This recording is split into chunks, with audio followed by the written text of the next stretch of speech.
terkait dengan laporan Pak Jokowi ini, kapan sih penetapan tersangkanya gitu?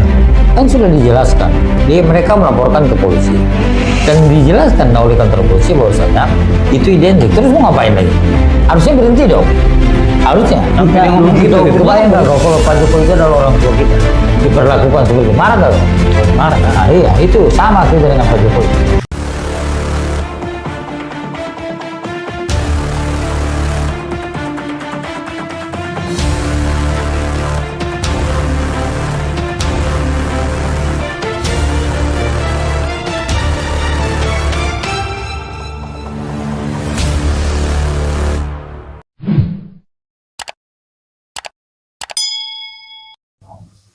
Pemirsa dimanapun Anda berada, kali ini kita akan membahas terkait dengan isu yang masih viral di dunia maya, ya, terkait dengan ijazah Pak Jokowi yang dituduh palsu oleh terlapor.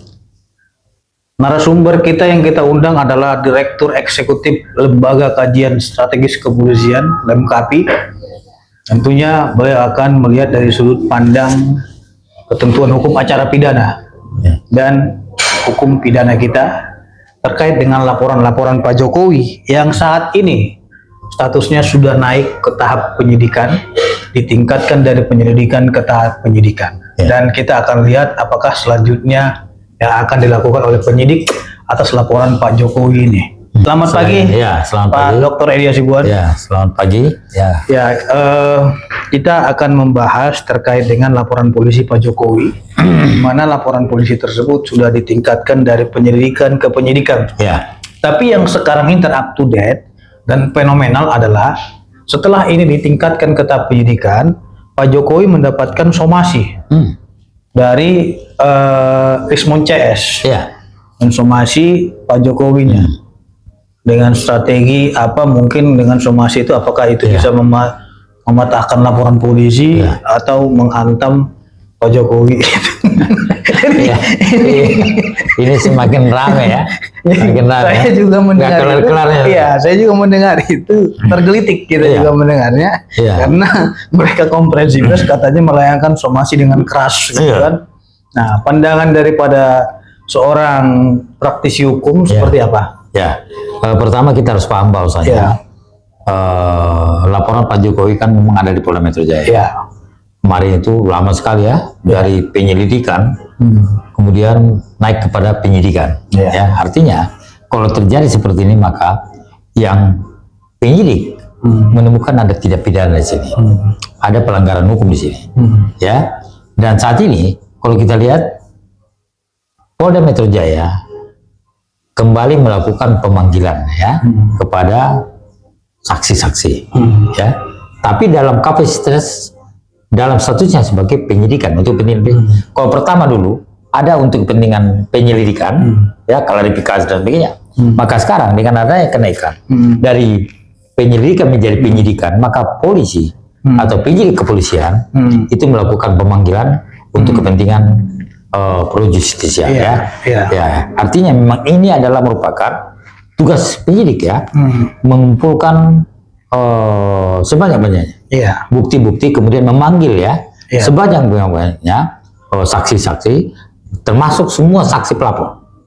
Kalau kita lihat kemarin, termasuk penyidik datang ke itu ke Solo untuk melakukan biar lebih efektif karena di sana itu memang banyak sekali saksi yang diundang, saksi yang dipanggil, agar mereka segera, Saya kira memang ini adalah, kalau kita lihat, ini langkah cepat yang dilakukan oleh Polda Metro Jaya, kemudian melakukan pemanggilan semua saksi pelapor dan ke depan setelah ini selesai, dan termasuk kalau nggak salah saat ini penyidik Polda Metro Jaya melakukan validasi terhadap saksi, saksi mana yang betul-betul bisa memberikan suatu keterangan yang betul-betul bisa dipertanggungjawabkan.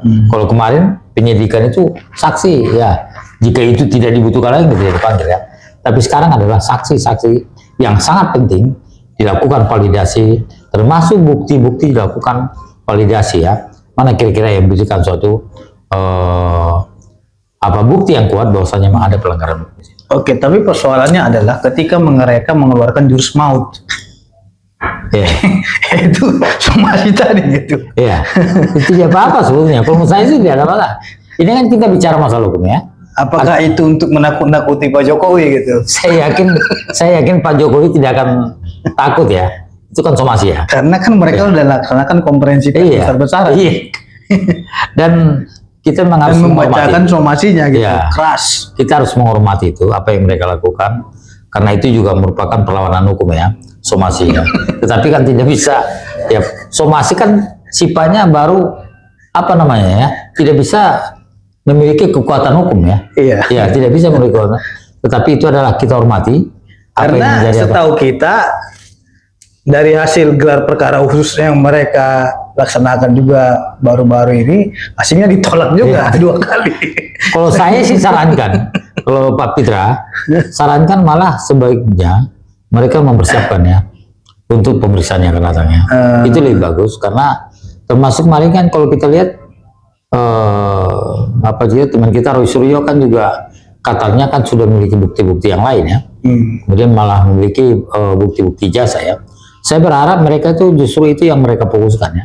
Nggak usah kemana-mana dulu. Nggak usah Itu fokus somasi apa segala siapkan bukti-bukti. Kemudian nanti ketika dipanggil penyidik Polda Metro Jaya, tunjukkan bahwasanya apa yang menjadi apa. Kalau memang itu tuduhan tidak benar, buktikan kepada penyidik. Oke, ya. itu kan yang konteks paling prosedurnya. Iya betul ya. Tapi kan dalam konteks faktanya mereka juga sedang mengupayakan untuk masuk ke jaringan internasional katanya gitu. Iya. Sampai Ya, itu- mereka ke London berfoto-foto di belakang apa gitu kan. Kita sudah di London ini Iya. untuk melakukan perlawanan Ya, katanya gitu di exactly, luar ya. negeri. Nah, Iya. apakah memang hukum di London itu sama dengan di Indonesia gitu? Iya. Saya kira kita juga tahu semua bahwasanya kalau menurut saya Ya saya kira kan kita punya kedaulatan Iya. juga Iya. gitu. Ini gimana? Itu Bisa nggak tidak- intervensi London mengintervensi Indonesia gitu? kalau menurut saya itu terlalu jauh ya. Kenapa demikian? Karena apa yang diterapkan di sini adalah hukum kita ya, hukum Indonesia ya. Artinya sia-sia kalau menurut saya. Kalau mereka datang ke luar negeri, kalau misalnya malah kalau saran saya lebih baik mereka persiapkan. Persiapkan ketika dipanggil penyidik, persiapkan bukti-bukti. Bukti semua ya. Itu yang paling penting ya. Hukum dilawan dengan hukum ya. Jadi kalau misalnya datang ke London ya untuk apa? Ya. Untuk apa? Hanya memberikan apa namanya mengumumkan kepada seluruh dunia misalnya gitu ya. Tapi kan di sini pun beritanya kan saya kira internasional juga tahu tentang ini ya. Dan kita tunggu apapun hasilnya daripada penyidikan itu. Yang pertama kan kita tahu bahwasanya ijazah Pak Jokowi itu kan memang identik ya. Artinya dengan apa? Artinya juga kemarin kawan-kawannya juga Pak Jokowi sudah mengakui bahwasanya memang Pak Jokowi kuliah di sana. Teman-temannya alumni kemarin juga mengakui bahwasanya kuliah di sana. Mereka adalah teman kuliah. UGM sendiri sudah menjelaskan bahwasanya ijazah itu dikeluarkan oleh UGM. Terus mau ngapain lagi coba? Orang atau lembaga yang mengeluarkan ijazah itu saja sudah mengakui bahwasanya ijazah Pak Jokowi itu benar, identik ya, dan benar dikeluarkan. Terus kita mau tidak percaya sama siapa lagi gitu ya? Kalau saya ya, ini logika hukum ya yang saya sampaikan tadi ya. Kemudian juga kita lihat kemarin dalam apa namanya perkumpulan alumni ya, juga memberikan suatu apa ketegasan bahwasanya memang Pak Jokowi kuliah di sana, lulus di sana ya. Saya tidak tahu persis sebetulnya apa yang menjadi logika kawan-kawan itu ya. Dan tetapi sekali lagi adalah kita menghormati hak hukum mereka ya. Tetapi juga sebetulnya kalau saran kita tentunya kita harapkan kawan-kawan ya, sadarlah dulu ya. Oke. Artinya memang untuk apa juga misalnya melakukan kegiatan yang kira-kira memang apa namanya tidak berpengaruh apa-apa ya. Saya kira demikian ya. Oke, ini hal yang menarik juga. Baru-baru ini katanya informasinya mereka telah menyurati Senator Amerika Serikat dan Presiden Donald Trump. Setahu saya strategi BPB tersangka ya pra peradilan. Apa gitu ya kan. betul.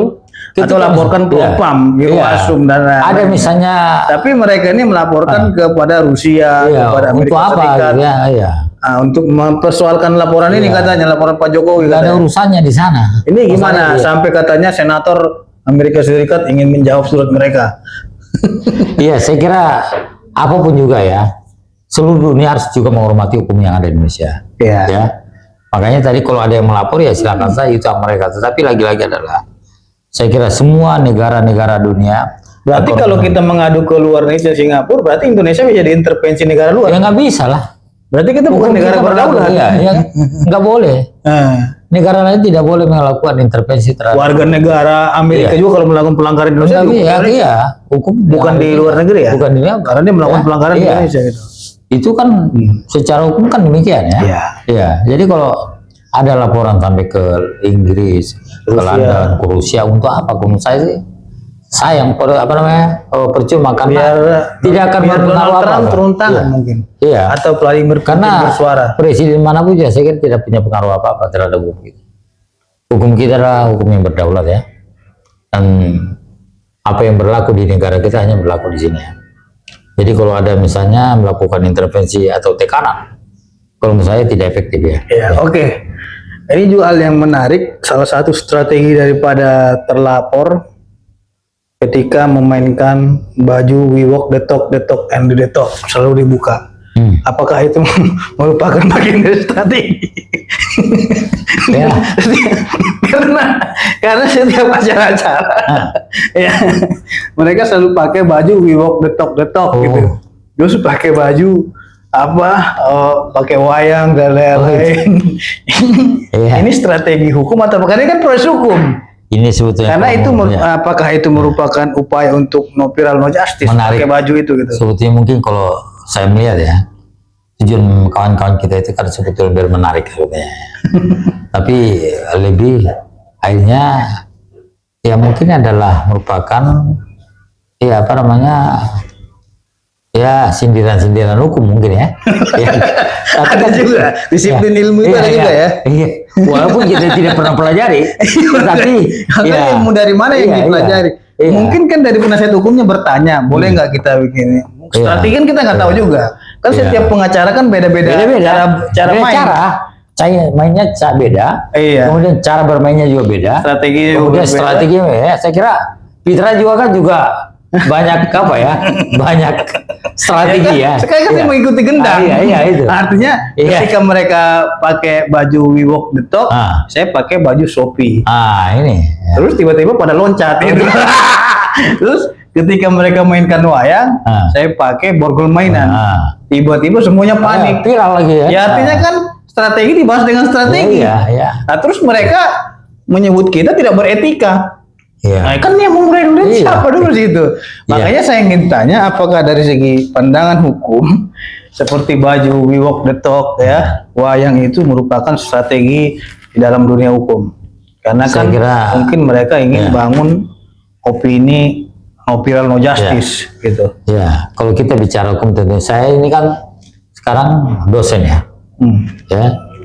Bahkan saya Karena dalam menjadi paling naasnya sekarang kita lihat video mereka itu di TikTok banyak yang salto-salto dibuat masyarakat itu. itu mungkin kalau menurut saya ya, kalau pengaruh hukum saya kira tidak ada ya. Tapi itu hanya untuk menarik saja. Bagaimanapun juga mungkin kawan-kawan Roy Suryo dan kawan-kawan tentunya pengen menarik ini karena apa? Ya kalau misalnya tidak ada menarik ya, nggak ada yang mau ditonton oleh masyarakat ya. Apalagi Hiburan, jadi masyarakat anggap ya, hiburan ya? hiburan ya. Ya memang itu adalah kawan-kawan. Tapi lagi-lagi adalah kalau menurut saya atribut-atribut tadi saya kira tidak berpengaruh apa-apa terhadap proses hukum yang ada ya. Katanya dengan atributnya ada yang seperti cacing kepanasan katanya. Ya. Tadi itu nggak tahu tujuannya siapa Iya, gitu. iya. Makanya kan kita tidak tahu apa yang sebetulnya, tetapi kalau menurut kami adalah menurut saya sendiri bahwasanya ya atribut-atribut yang kira-kira aneh-aneh gitu ya tidak akan mempengaruhi apa-apa di dalam proses penegakan hukum.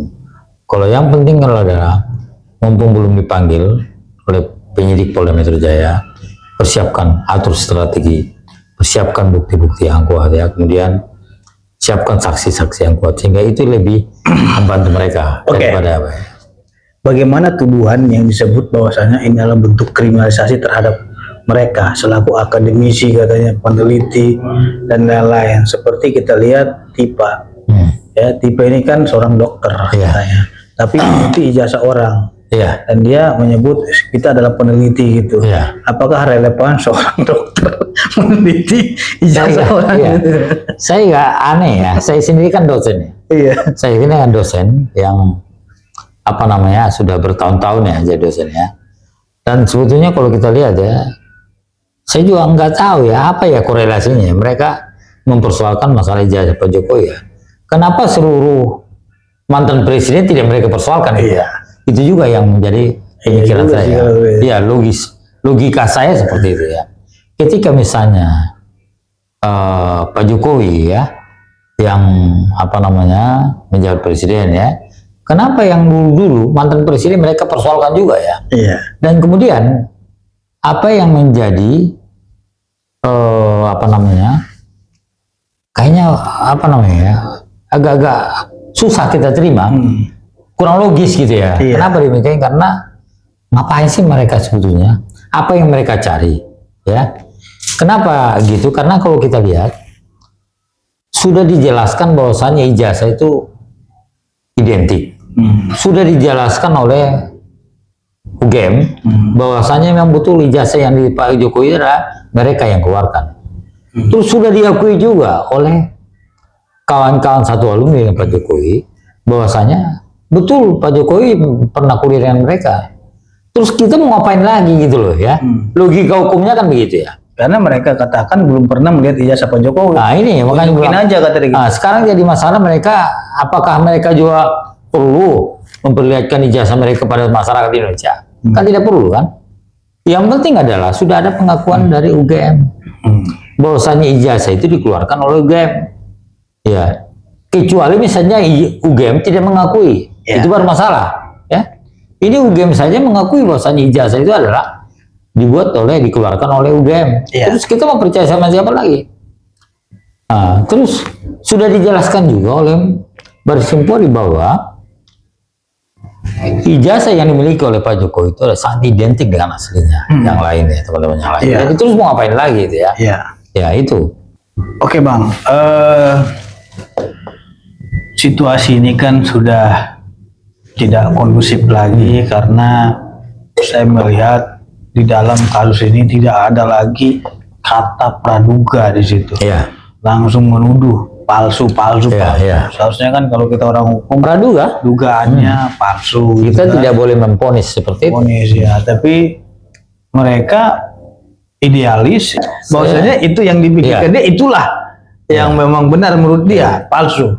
Nah, apakah di dalam hukum itu siapa yang menuntut, yang tertuntut itulah yang harus membuktikan? Betul, Nah ini gimana nih? Artinya kita menuduh orang maling, lu maling gitu, terus disuruh buktikan kau maling. Ya enggak, harusnya kan yang melaporkan tadi dong, yang menuduh itu dong harus membuktikan. Ini mereka minta dibuktikan bahwasanya itu tidak palsu dirinya. Gitu. Kan sudah dijelaskan, mereka melaporkan ke polisi dan dijelaskan oleh kantor polisi bahwasanya itu identik. Terus mau ngapain lagi? Harusnya berhenti dong. Harusnya logika hukumnya kan berhenti dong harusnya. Mereka minta forensiknya itu di lapor TNI. Susah. Seluruh Indonesia tidak pernah ada namanya apa. Karena di Baris Krim itu, di Mabes Polri sudah lengkap semua. Apa yang menjadi, kalau kita lihat apa namanya scientific crime investigation ya, itu kan merupakan penyidikan ilmiah ya. Betul-betul ada alatnya ya. Yang dari ini dipercaya oleh seluruh. Jangankan di Indonesia, ini dipercaya oleh seluruh dunia. Ya. Kenapa demikian? Karena memang ini merupakan apa ya bisa dipertanggungjawabkan secara hukum ya artinya gitu ya. Apa yang menjadi keterangan hasil puslapor tadi ya bisa dipertanggungjawabkan secara hukum ya, dan tidak serta merta bukan karena Jokowi bukan tapi karena memang itu apa identik ya.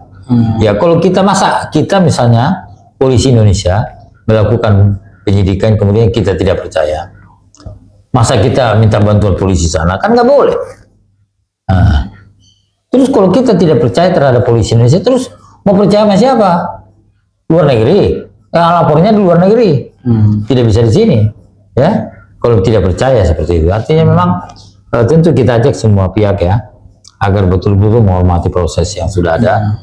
Kemudian ya harus siap kalau memang itu adalah merupakan, termasuk juga saat ini ya, pemanggilan Polda Metro Jaya terhadap para nanti kemungkinan kalau menurut saya akan ada calon-calon tersangka ya. Ya kita mengharapkan mereka lebih siap ya. Mending persiapkan diri, kemudian persiapkan diri, kemudian bawalah bukti-bukti yang bisa membantu, itu lebih bagus ya. Artinya memang tidak ada ngoceh ya, kami punya bukti ini, punya bukti ini, tetapi tidak punya apa-apa ya. Kan yang jadi masalah kan gitu ya, mereka lapor ke Baris Krim Polri, kemudian tapi tidak punya bukti apa-apa, hanya fotokopian ya, kemudian hanya dokumen-dokumen yang susah dipertanggungjawabkan, kan memang pasti nggak bisa diterima ya, pasti makanya dihentikan ya. Jadi kalau memang ada ya apa yang menjadi bawa bukti-bukti lain sehingga itu bisa membantu mereka.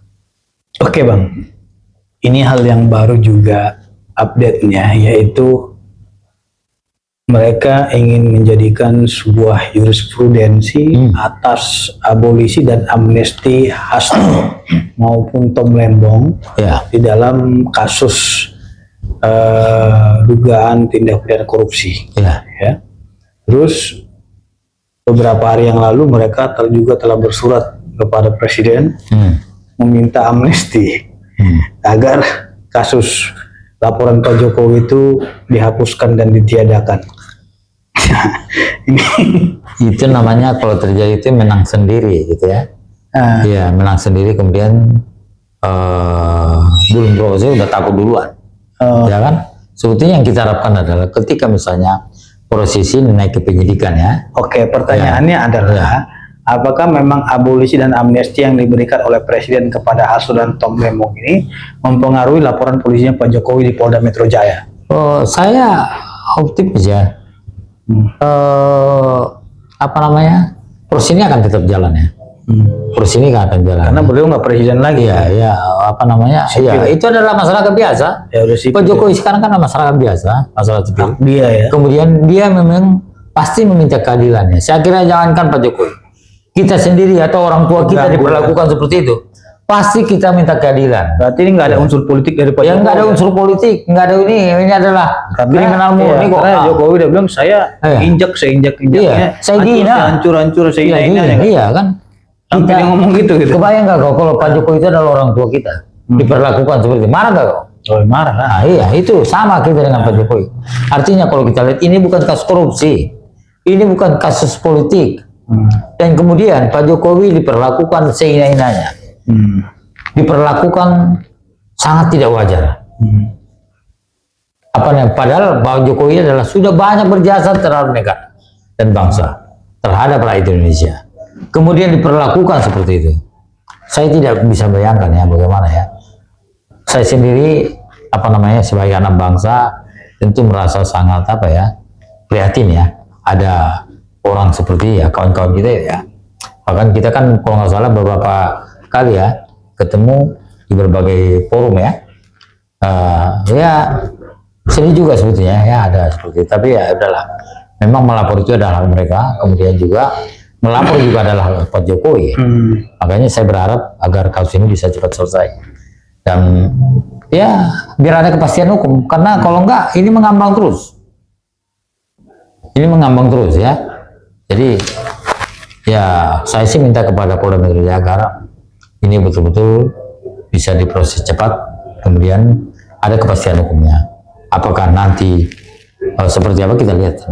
Oke, ini banyak yang bertanya-tanya Bang, terkait dengan laporan Pak Jokowi ini, kapan sih penetapan tersangkanya gitu? Karena masyarakat juga kurang memahami terkait dengan prosedur yang dilakukan oleh menetapkan seseorang sebagai tersangka. Ini prosedurnya apa saja gitu? Jadi kalau kita lihat saat ini kan sudah tahap proses penyidikan ya, sudah memintain keterangan dari pihak pelapor. Dan kemudian penyidik Polda Metro Jaya sudah melakukan validasi terhadap saksi, makanya kan panggil banyak ya, terhadap bukti-bukti yang ada ya. Ini juga kan ya. Kemudian nanti selanjutnya ini akan dilakukan gelar perkara ya. lalu melakukan pemanggilan terhadap mereka. Kemudian nanti setelah dipanggil, baru mereka akan dipanggil. Saya kira apa ini yang terlapor tadi akan dipanggil dalam kapasitasnya sebagai pro justisia ya, untuk kepentingan penyidikan. Pertama kemarin itu mereka dipanggil sebagai saksi ya, sebagai saksi dalam kapasitas sebagai klarifikasi karena memang masih dalam bentuk penyelidikan.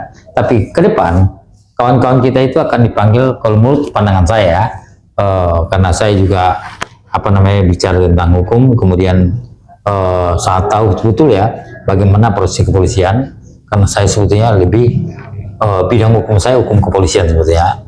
Dan ke depan mereka akan diundang sebagai saksi terlapor, kemudian tapi dalam kapasitas sebagai untuk kepentingan penyidikannya. Jadi kalau pertama tadi diundang sebagai untuk klarifikasi, maka sekarang memiliki apa namanya dasar hukum dipanggil sebagai saksi terlapor dan dalam statusnya sebagai untuk kepentingan penyidikan ya. Artinya di sini adalah itu sudah bisa dipertanggungjawabkan secara hukum apa yang menjadi keterangan mereka ya. Jadi makanya saya berharap kepada kawan-kawan itu agar betul-betul mulai sekarang menyiapkan diri saja lah. Buktikan bahwasanya apa yang dituduhkan Pak Jokowi itu tidak benar. Buktikan, bawa bukti-buktinya. Jangan ngoceh doang ya, jangan apa namanya, tetapi kita berharap semuanya harus bisa dipertanggungjawabkan secara hukum. Oke, pemirsa dimanapun Anda berada, ini sangat dilematis ya ketika perkara proses hukum ini menjadi ajang teatrikal, ajang pertontonan, ajang leluconan, ajang candaan dan lain-lainnya, sehingga kita tidak melihat bagaimana nasib dan perasaan korban ketika diserang bertubi-tubi. Saya kira siapapun masyarakatnya, siapapun orangnya, kita harus tetap menghormati proses hukum, karena hukum adalah panglima tertinggi di Republik ini. Tentu kita menghargai upaya hukum yang dilakukan oleh berbagai pihak, baik itu pihak pelapor maupun terlapor, yang sampai ke luar negeri, ke Presiden Amerika dan lain-lain. Ya, tinggal nanti kita akan melihat hasil dan ending daripada persoalan ini, siapa yang diminta pertanggungjawaban secara pidana. Baik teman-teman, jangan lupa saksikan terus acara Head to Head bersama pengacara Mawar hanya di YouTube Petisi Ali. Sampai ketemu kembali. Ya, makasih Bang. Ya.